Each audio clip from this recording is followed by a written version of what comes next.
Right, let's get cracking with the show. Only one place to start. Huge Super Sunday as Man United and Liverpool go head-to-head. And ahead of the fixture, a big thank you, incidentally, to Soccer Stars for sending us our very own Mo Salah statue. Wow. There it is. Look at that. Beautiful, that, isn't it? Can't believe you'll gift that to one of the guests at the end of the show. That's incredible. Yeah, Loz has got his eyes. What's crazy about that is that he's just changed his haircut now as well. Yeah, he has. Yeah. So it's like, I don't know, do you give that a little I like bit the of a new trim? No, that's a classic. That's what you want. Yeah, Original Mo Salah. We've got to talk about the game. Joe, Yeah. are you nervous about it? How are you feeling? I'm actually not too bad. Too bad. I think because it's so early in the season, I think, Less riding with whatever it. happens. Yeah. Although there does feel like there's growing pressure on Ten Hag already in this fixture, isn't there? Well, we thought it would be a perfect time to do our first combined 11 of the season. The rules are quite straightforward, mate, aren't they? Yeah, absolutely. Obviously, you're going to go head-to-head, both pitch a player. Whoever has the best argument put forward, me and Smithy will decide and we'll put it on the board. Should we start with goalkeeper?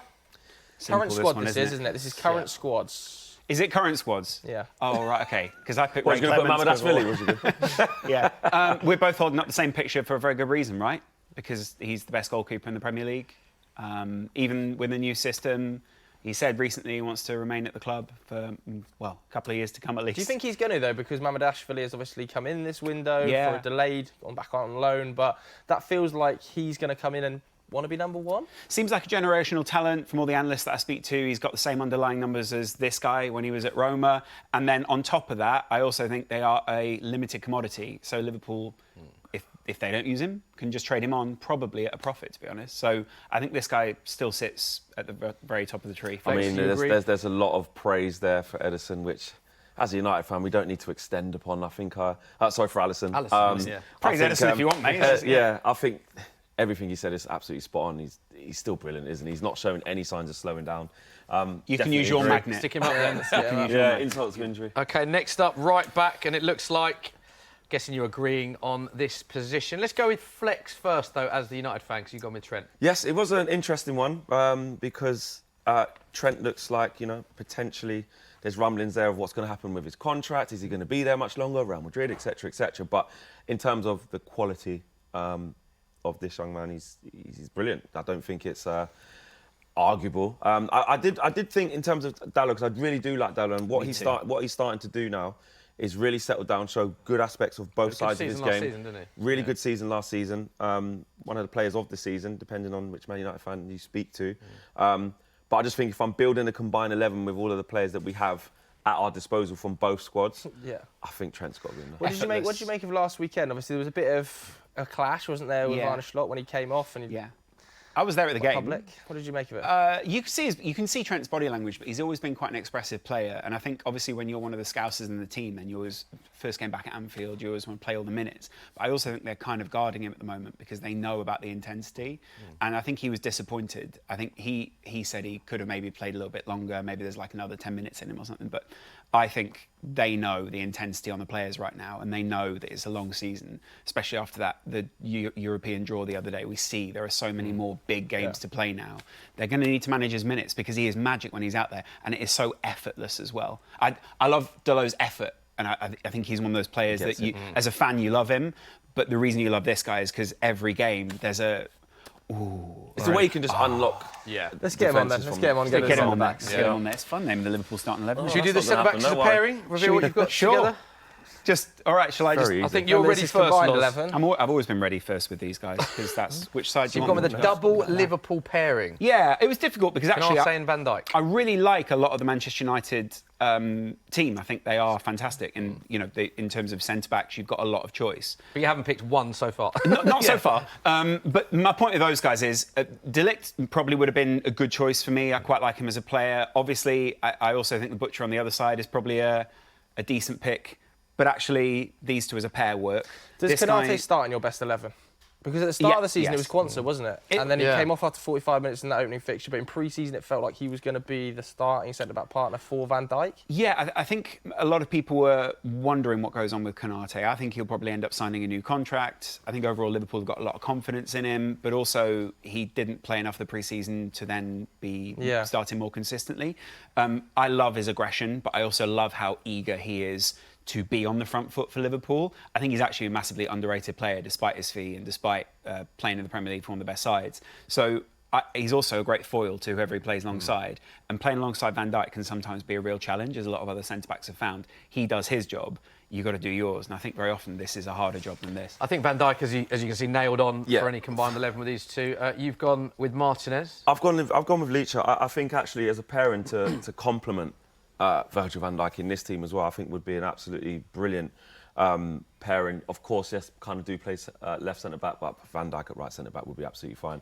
I just think in terms of being combative, in terms of winning 1v1 duels, in terms of being aggressive, you're definitely getting that from Leach. But in terms of his ball playing abilities, in terms of playing between the lines, trying to get the team playing from the back through the thirds, he's really, really important in that. And I think he, over Konate, I think that's what he has that Konate doesn't.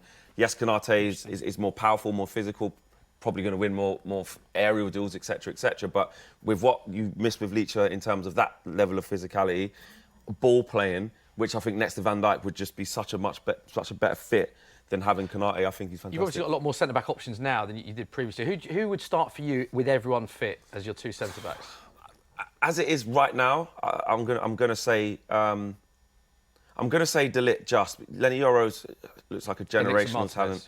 Next to Martinez, definitely. Obviously he's injured at the minute, but was about to go to Real Madrid. Really, really highly tipped, fantastic young player, and I think he's going to be one for the future. But first season coming in is not easy. Smith, you're going to have to make a decision. I know that Joe absolutely loves this player. I think he What won't a talk guy. to me for about a month if I don't put him in. Is that True. fair? Yeah, I think so, Go on, then, yeah. stick on. Over Konate. Yeah. Yes. Disappointing, Joe. Disappointing. Yes, it would be the other way think so. around, but I think it's as fun. well, we're doing it based on Charity, yes. arguments, and you make some fair points about Martinez there. I think it's a fairly solid team so far. Yeah. Let's go to left back. Well, Manchester United currently don't have any that are fit and that are left-footed. So just off that, it's whoever this guy is.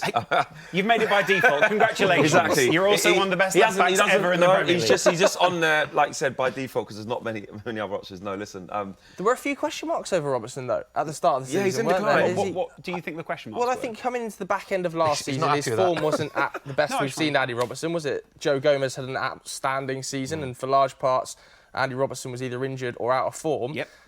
Has he refound his best form under Arne Slot at the start of this season? I don't know if he's refound his fitness yet. There were times. I think that's a good point. The Yeah. injuries have taken its toll. Yeah, maybe. and injuries, but also just obviously off-season recovery. I think he plays one of the most intense roles in the team, Yeah. especially under Slot as well. And I think Slot's aware of that, which is why he needs someone like Tsimikas in the side as well.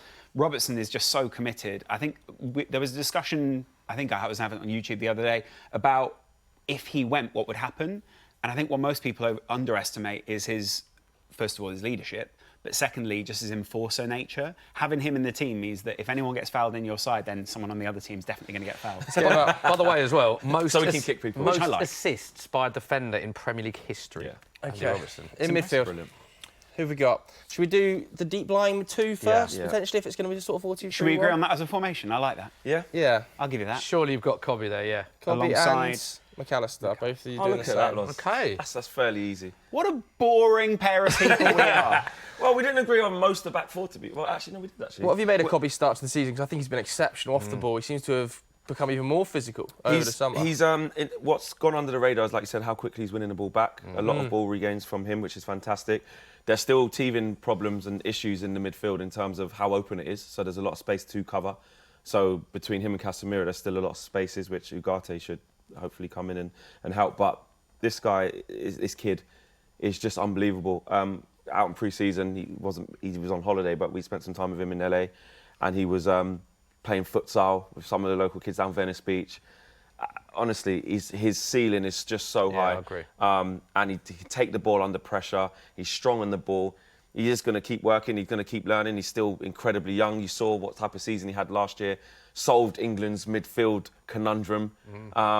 And went on to have a great The tournament. growth's incredible how quickly it was. I think you make a good point about how this time last year, do you know what I mean? This time last year he was injured. And he was injured. Wasn't playing. Space of a year, phased into Man United. Then he ends up bossing the FA Cup final, starting for Unbelievable, England in Euros. Scoring being one top of bins against United's most Liverpool key as well. players. So let's get him up. What about McAllister? Nailed on. Nailed on. Obviously, World Cup winner. Yeah. So big. I think he's become more self-sacrificing this season to play the role that he needs to play under Arne Slot. And I also think you see a lot of rotation in Arne Slot's midfield this season where he gets to play a few different roles. First of all, I think last season you began to see the best of him the more that Klopp played him in that position he probably wanted to play in. And you'll probably see the same with Slot. This season he's been given a bit more responsibility to facilitate the other two because he's more experienced. And I think people underestimate this guy because he's basically got everything in his back. I don't think there's an aspect of his game where I think he's weak, to be honest. All right, let's get him Totally up, and we'll agree. go to Fantastic the player. attacking midfield role. Most tackles and possession won in the Premier League for Liverpool last season, Alexis McAllister. Let's go to the attacking midfield role, and this is Disagreement here. Bruno versus Szoboszlai. Yeah. International captain against Manchester United's captain. good chap. He's still young, but he's incredibly talented, and you've seen it in the opening 2 and pre-season games as to how important he could be to Slot's midfield. Scores goals, assists, combines really well. Really talented player, the kind of player that looks like he should be wearing a Real Madrid shirt in virtually every game.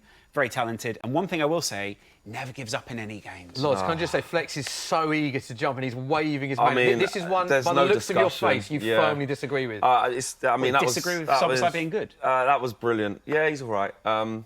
There's only one person this can be. I saw a lot of he might be this, he might be that. He's young. He's this going to be this, that, and the other. He had a couple of good months, like you said, and everyone was signing the season, this, that, and the other, and he faded.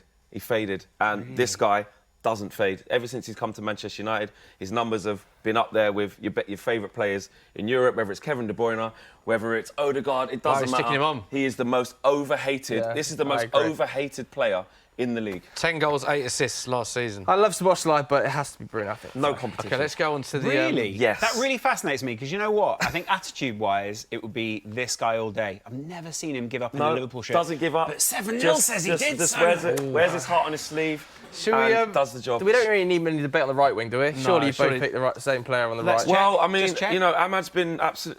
Yeah, No Gonzalo, stars. there he is. Okay. Should we do your last two together so we can Yeah, see? why not? Because obviously Yeah. there's a bit of a fluid front line going on here, so just explain what you've gone with. Garnacho and Jota for Flex. So you're both saying Jota in Diaz the number for 9? Jota. I think Jota goes through the middle, which is What kind player? of damning What a player. of the other players. But he is also, amazing, isn't he? He's so amazing. underrated. He's So just Just stay underrated, fit. Jota. I've said this countless times, even when he was a Wolves player, he's so underappreciated. Massively. Jota, isn't he? Massively. And I think it's mainly because he played a bit more of a substitute role. Yeah. Like, similar to the way we were talking about with Szoboszlai, there's a lot of self-sacrifice in the Jurgen Klopp team. And under Slot, he's given them more defined roles that they seem to be thriving in, probably because, he's exploring the squad in a different way. Jota is, he's an incredible goal scorer. He had the best Premier League shot conversion record of any Liverpool player last season. It's just fitness and injuries is the only thing holding back Sure. Jota. I remember when you got him from Wolves, and I was actually quite disappointed. And I was like, that's a good fee, fantastic player, and he's just so clinical. And Arne Slot's clearly realised that now. Diaz can't get a game. What about And on the left, though? facilitative. He plays great combination Yeah. with other Yeah. players. Yeah. as Really well, good not link really up. acknowledged. On the left, then, we've got a bit of debate. Yes, I've gone with Alejandro Garnacho. I really do like Luis Diaz, right? And I thought, but let me actually take a deeper dive into some of their numbers. And actually, the perception is that Luis Diaz is probably way better than Garnacho. And I thought, I don't feel he is. Let me look at that. And I looked at their seasons last year. Both played about 35 odd games, similar amount of goals, 5 and 6 respectively, similar amount of assists. So the output's very similar. The biggest difference is that Luis Diaz is 27 and Garnacho's 20. And I looked at the difference between them. Isn't that much? The actual output, you're right, is similar. Garnacho had 36 Premier League appearances, 7 goals and 4 assists last season. Diaz had 37 Premier League appearances, so 1 more, 8 goals and 5 assists. So it's very slightly similar. more for Diaz, but played the game more, yeah. I guess the only thing I'd say with Diaz is we've seen him go to another level under Slot already. You can see his electric, his finishing and his positioning seem to have already improved. And I guess if we're talking about now, then the opening couple of games of the season and pre-season, then it's Luis Diaz over Garnacho. I think Garnacho is a great talent, and I think he's definitely, his ceiling is incredibly high. Obviously, he's not 26, 27 right now, so we don't know where he's going to be by then. But for me, the way that Luis Diaz has started this season, it's undeniable that he's the man. Sounds like right you were now. happy to concede there a little bit with this one. What, in that he's a young player No, I with think, potential? I think you I still think want to go with your guy. I think your argument is strong there. Honestly, Luis Diaz has started the season so well. been He looks incredible. relentless. Well, against actually, this guy's Slot. been incredible for Liverpool. In kind of contrast, he has been incredible. In contrast to that, actually, it's because Garnacho was late back and didn't have pre-season. He hasn't been starting the games and has come on and affected both games. And it's like he needs to be starting over Rashford. I agree with that. Yeah. He should be starting over Rashford, Yeah. but he hasn't started over Rashford. Yeah. So you've got to go on the numbers we've already seen. Do we go with that then? I With think the, we gave the other 2 heads-to-head to Flex. Yeah, I think that's made a fair. really Seems Goal Goal and and assist assist already from Garnacho off so the bench. What's they're, Diaz on? 2. He's There on, is he's on 2 goals. confirmation Yeah, so. of Yeah. the combined Man United wonky at Liverpool the 11. How back many there, but- United players you got? 3 Man United players. Goes like that. So let us know what you think of those at home. If you can see it, you probably can't because Loz is standing right in front of the board. There it is. 3 Man United players make their way into that combined 11. Let us know what you think of that.